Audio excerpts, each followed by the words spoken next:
Assalamualaikum warahmatullahi wabarakatuh. Halo sahabat Sahla, ketemu lagi dengan Sahla Production. Kali ini di episode Bincang-Bincang Bisnis. Siang ini kita kedatangan tamu yang cukup inspiratif bagi kita semuanya. Siapakah beliau? Yuk kita kenalan. Assalamualaikum, selamat siang Ibu. Waalaikumsalam. Iya. Baik, Ibu ini bisa diperkenalkan ini Bu kepada sahabat Sahla semuanya. Siapa Ibu, siapa, kemudian produknya apa ini Bu? Terima kasih sekali waktu yang diberikan kepada saya untuk perkenalan dan juga menyampaikan apa produk yang saya punya. Nah, di sini nama saya Ibu Eti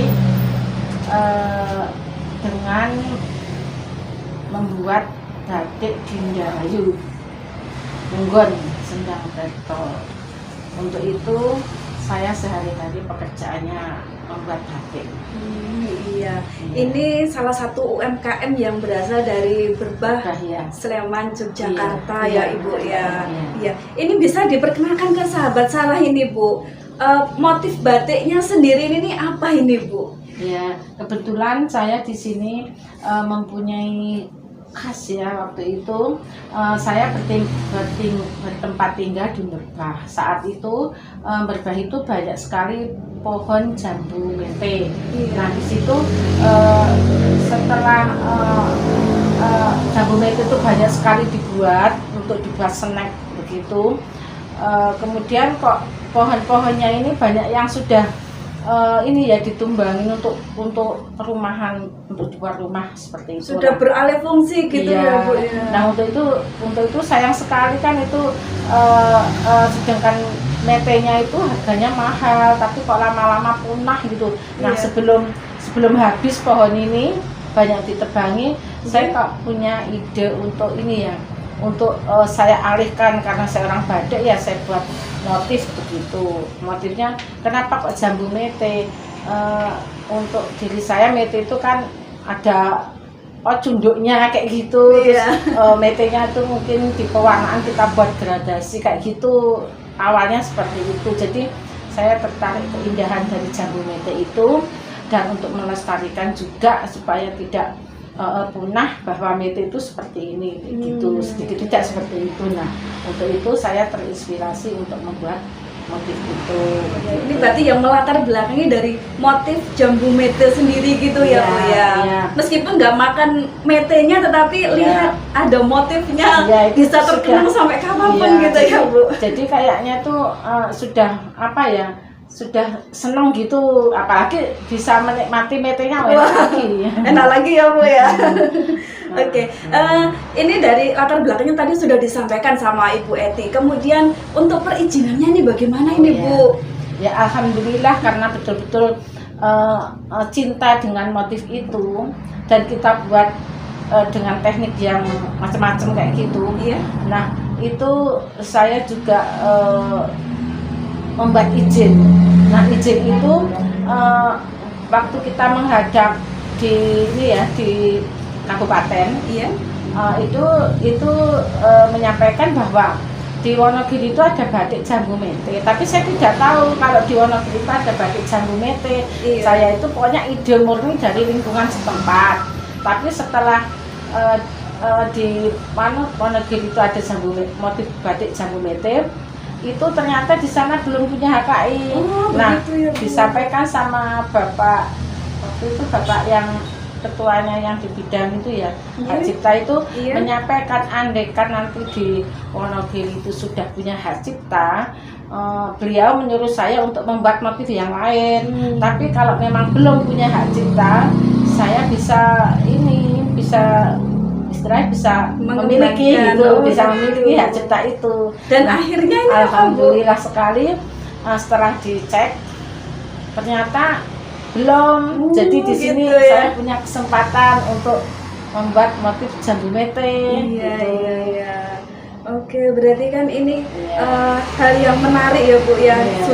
Kita sudah mempunyai keinginan untuk melestarikan sumber daya alam yang ada di wilayah kita, kemudian dengan cara masing-masing tentunya ya Bu ya. Kemudian sudah mempunyai izin juga alhamdulillah izin sudah Jambu Mete untuk batik Dindahayunya, mereknya juga sudah punya sertifikat, batik Jambu Metenya juga sudah punya sertifikat, tinggal mengembangkan dan berharap untuk disukai banyak orang. Iya, oke. Berarti ini pengetahuan baru untuk sahabat salah juga ini Bu, bahwa untuk memiliki produk itu memang legalitas itu penting begitu ya Bu ya. Oke. Ibu ini dikerjakan sendiri atau ada karyawan banyak atau bagaimana ini Bu? Wah, kalau banyak itu ya belum ya. Tapi harapannya ada ke sana ya Bu. Ya insya Allah. Kan semakin banyak karyawan, semakin banyak otomatis banyak dibeli, banyak memakan menyerap tenaga kerja, bermanfaat untuk lingkungan ya Bu ya. Terus dari jasa-jasa itu bisa bermanfaat untuk lingkungan, untuk orang lain. Sedangkan desain Mbak, otodidak. Jadi tidak ahlinya desain tapi asal-asal buat motif terus pantas, puas bagi saya, cocok bagi konsumen, itulah terjadinya transaksi rezeki. Iya betul. Berarti untuk saat ini sendiri untuk Dindahayu dikerjakan sendiri atau dengan berapa karyawan? Oh iya, sebelum pandemi kita sempat punya 6 karyawan ya. Ya ada yang di rumah, ada yang dikerjakan di luar kayak gitu. Dibawa pulang gitu ya Bu ya. Jadi saya buatkan pola. Kemudian kan ada Mbak yang namanya nyanting itu kan sambilan. Mbak itu kan sambilan punya anak kecil. Terus kemudian kalau dibawa pulang kan bisa nyambi momong. Kalau di rumah gitu nggak bisa nyambi-nyambi. Jadi membatik di sini kebanyakan untuk kerjaan sambilan Mbak. Jadi kalau batik tulis itu memang kalau di gitu ya memang agak sulit Mbak kalau kita standby di tempat itu, karena juga hitungannya juga itu kalkulasinya keuntungan juga sulit Mbak itu. Jadi ini banyak dibawa pulang kayak gitu. Berarti bermanfaat untuk warga sekitar ya Bu ya. Untuk anak-anak juga, misalnya kita juga MOU sama sekolahan untuk membimbing melestarikan dengan batik ini Mbak. Jadi mulai proses awal membuat pola, terus menyanting, mewarna sampai jadi, kita juga siap untuk membimbingnya supaya batik ini tetap lestari. Untuk anak-anak PKL gitu atau bagaimana? Iya, jadi untuk Dindahayu itu sudah MOU sama sekolahan. Beberapa tahun dulu pernah dari luar Jawa juga, dari Bengkulu itu pernah datang, tujuannya PKR di Dindahayu. Dan Dindahayu juga bertanggung jawab untuk sesuai dengan judul, sesuai dengan program dari sekolah. Jadi kita bisa mengatasi sampai tuntas. Jadi anak keluar dari Dindahayu itu alhamdulillah untuk mental berkreativitas, untuk mental pemasaran gitu kita tanamkan di situ. Insya Allah anak itu mudah-mudahan apa yang diberikan di Dindahayu bermanfaat. Oke, gitu ya, menarik sekali ini Bu. Nah, ini berarti dari Dindahayu sendiri tidak hanya memproduksi kain batik saja, tetapi juga bisa mengedukasi ke masyarakat, bahkan bisa MOU dengan sekolah-sekolah sekitar ya Bu ya. Supaya batik ini tetap lestari Mbak, karena kita juga terutama orang Jawa itu kan kalau bisa melestarikan budaya. Iya betul.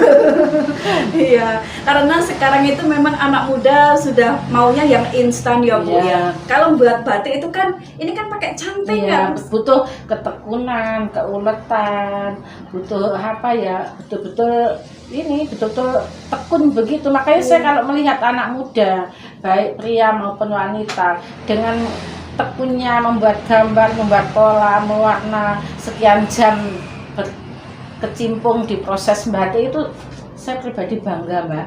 Bangga dengan anak dengan cara kreativitas itu otomatis anak itu sudah dibekali rasa ini Mbak, gigih untuk maju ke depan. Iya, gitu. berarti sudah dari cara mereka belajar pun sudah mencerminkan begitu ya Bu ya. Iya. Ini Bu, untuk harapan kedepannya ini Bu, untuk mohon maaf sebentar Bu, untuk motif-motifnya sendiri ini ada apa kreasi-kreasi lah? Oh, gitu. Ya kalau khusus jambu mete itu kayaknya ya kan kurang indah toh Mbak, jadi kita kombinasi dengan motif kan, pokoknya apapun batiknya ada metenya, entah itu batik klasik misalnya kayak motif-motif tradisional parang, batik kalung, batik kerudung dan gitu ya Bu ya. itu kita susupi jambu mete. Jadi di situ kan mete itu motifnya tuh Mbak, khusus gitu, terus jadi bisa ini ada pentolannya, ini anuknya badannya kayak gini tuh kan orang lain bisa mengatakan bahwa itu motif jambu mete. Itu bahasa Lomboknya mungkin jambu sebet atau gitu ya kayak gitu. Iya. Oke, ini Bu, ini saya lihat ini ada motifnya ini apa ini Bu? Kalau seperti yang contoh yang ada di sini nih Bu. Ini sekedar ini waktu kita juga karena nggak di rumah, jadi yang kita bawa seadanya ini. Ini membuatnya zaman masih sekarang masih zaman COVID ya. Masih zaman COVID ya. Jadi kita padukan karena motif jambu mete itu juga kena dampak COVID, dampak dari penjualan, otomatis dari proses pekerjanya juga nggak bisa bekerja karena nggak ada untung gaji, belum laku kan, nggak ada permintaan, ada sih yang beli 1-2 tapi cuma dikerjakan sendiri aja keluarga. Kalau tenaga ya terus terang aja selama pandemi kita belum bisa belum bisa untuk memanfaatkan seperti dulu lagi. Mungkin nanti setelah pandemi selesai mungkin akan kembali lagi, mudah-mudahan aja. Kemudian untuk kombinasi batik jambu mete itu kita susui dengan motif COVID-19 ya, seolah-olah itu virusnya yang sedang terbang gitu loh Mbak. Jadi kita buat gradasi kayak seolah-olah kayak bola bulat-bulat. Titik-titik kayak gitu, namanya batik itu kan stiliran tuh Mbak. Jadi untuk persis realis kayak lukisan gitu ya nggak bisa. Jadi di sini ya cuma aja yang apa itu sudah distilir gitu. Kayak mete itu juga nggak bisa utuh kayak gimana tapi sedikit tidak ada gambaran kayak gitu Mbak. Seperti yang saya pakai ini juga motif ini COVID juga motif COVID ya Bu. Menarik banget ini. Ini kan seolah-olah ini bulat-bulatnya ini bulat-bulat virus kayak gitu. Virusnya terbang-terbang gitu ya. Itu harapan ada lagi motif yang lain lagi. Seolah-olah kita ciptakan hujan petir dan supaya virusnya itu cepat ambiar kayak gitu. Berarti ini motif-motif dari batik Dinda Hayu ini cukup menginspiratif ini Bu. Jadinya sesuai dengan kondisi saat ini pandemi seperti ini, jadi Ibu menciptakan motif yang di situ ada metenya juga, ada yang lagi tren juga, ada COVID-19 begitu ya Bu. Ini Bu, harapan kedepannya ini apa? Yang jelas harapan kedepannya ini pandemi ini segera hilang, dan untuk kreativitas batik maupun kreativitas dengan kerajinan yang lain yang selama ini sudah jalan Mbak, usaha Dinda Hayu, dan bisa kembali lagi, kita bisa mengambil tenaga lagi, bisa bermanfaat rezekinya untuk banyak orang gitu Mbak. Jadi untuk pandemi ini yang jelas seperti ini Pak ini. Ini kalau nanti sahabat Sahlah mau jalan-jalan ke Yogyakarta dan nanti mampir ke Sleman, itu nanti bisa didapatkan di mana aja ini Bu untuk batik motif jambu mete dari Dinda Hayu? Untuk batik motif jambu mete itu kebetulan di rumah itu rumahnya sederhana tapi bisa untuk proses membuat batik. Kemudian ada juga showroom kecil-kecilan di rumah juga. Jadi untuk yang berkenan datang ke rumah itu di situ insya Allah ada batik motif jambu mete dengan paduan-paduan batik yang lain-lain juga ada, dengan teknik cap maupun tulis maupun mungkin itu ya ada yang lainnya yang lainnya gitu. Iya. Oke, baik sahabat Sahla Production, itu tadi bincang-bincang bisnis kita dengan Ibu Eti. Beliau adalah salah satu UMKM dari Sleman, Yogyakarta istimewa dengan batik motif jambu mete. Ya, apabila sahabat Sahla semuanya jalan-jalan ke Jogja, jangan lupa mampir ke showroom beliau. Demikian tadi bincang-bincang kita, semoga bermanfaat untuk kita semuanya. Terima kasih Ibu untuk waktunya, mudah-mudahan kita bisa ketemu lagi. Amin. Ya, sahabat Sahla semuanya, demikian tadi bincang-bincang kita, semoga bermanfaat untuk sahabat Sahla semuanya. Terima kasih sekali lagi. Wassalamualaikum warahmatullahi wabarakatuh. Bye.